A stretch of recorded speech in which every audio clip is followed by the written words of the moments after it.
Основоположникът на габровската индустрия Иван Калпазанов оставя 7 наследника, които учредяват събирателно дружество с реален ръководител Васил Карагьозов, подпомогнат от най-големия му син Добри Калпазанов. Фабриката взима участие на първото пловдивско изложение. По този случай директорът на фабриката Васил Карагьозов успешно доставя павилион от Виена. Той е посетен от княз Фердинанд, който е силно впечатлен и пожелава павилиона да му бъде предоставен след изложението. През 1892 година фабриката е наградена с почетен диплом в Пловдив, награда по-висока от златен медал. Под ръководството на Добри Калпазанов предприятието продължава да се развива бурно, като се закупуват чисто нови машини, основно от Германия. Фабриката печели редица награди: златен медал от Лондон, 2 сребърни и 1 бронзов медал от Анверс, награди и отличия от Чикаго, Лиеж, Солун и Париж. Дружеството започва строеж на собствена електроцентрала през 1908 година. Тя е оборудвана с последна дума на техниката, внос от Западна Европа, като част от оборудването са парни машини, генератори и котли. За времето си това е най-мощната топлоелектрическа централа, като с мащабите си привлича вниманието на инженери в тази област и на самия цар Фердинанд, който лично прави визита във фабриката.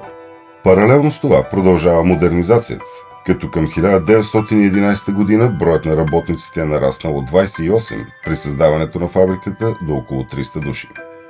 Фамилията Калпазанови е изпълнена с щедри и милосърдни хора, трудещи се за благото на родината като своя родоначалник.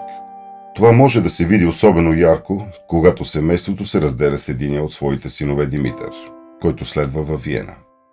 При участието си в Балканската война той загива на фронта на 10 октомври 1912 г. при Лозенград. В негова памет ръководството на акционерно дружество Иван Калпазанов прави щедро парично дарение за фонд от 60 000 лева за изграждане на мъжка прогимназия в Габрово по волята на дарителите. Друг пример е направеното дарение за строеж на собствена сграда на Български червен кръст в Габрово в размер на 300 000 лева от брата на Добри Калпазанов Никола през 1936 година, както и направеното 6 години по-късно от неговите наследници повторно дарение от още 300 000 лева за довършване на строителството. Към сградата спрямо неговото завещание е предвидено да съществува и безплатна ученическа трапезария.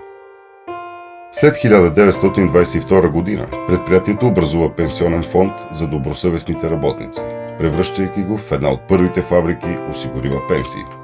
Паралелно с това се изграждат и работнически жилища с бани и санитарни възли към тях. В знак на признателност за делото на Иван Калпазанов, в двора на фабриката е издигнат бюст-паметник при отбелязването на 50 годишнината от неговата кончина. По негов адрес е изразено високо признание от председателя на Общия съюз на българските индустриалци. Неговото име е записано в страниците на българската индустрия и в тези на стопанското развитие на България. В навечерието на честванията по случай 60 години фабрика Иван Кочев Калпазанов на 27 ноември 1942 г. в средната фабрика избухва пожар. Щетите са огромни, въпреки усилията на пожарни коли от града и пратените отряди от Трявна и Севлиево, като има съмнение, че пожарът е умишлен. За възстановяването на унищожените машини, синът на Добри Калпазанов внася от фирмата Хартман резервни части и изцяло нови машини. През 1943 г. Добри Калпазанов умира, а управлението на фабриката се поема от сина му до национализирането и през 1947 г., малко след което е изпратен на превъзпитание в лагера Белене. Десетилетия по-късно журналистът Петър Лунгов ще напише в отговор на писмо от доктор Минчо Минчев: Сливенци направиха от името на Добри Желязков фабрикаджията една легенда, а бюстът на Иван Кочев Калпазанов бе повален в калта. Нека заявим високото да ни чуят всички. Делото на Иван Кочев Калпазанов ще пребъде.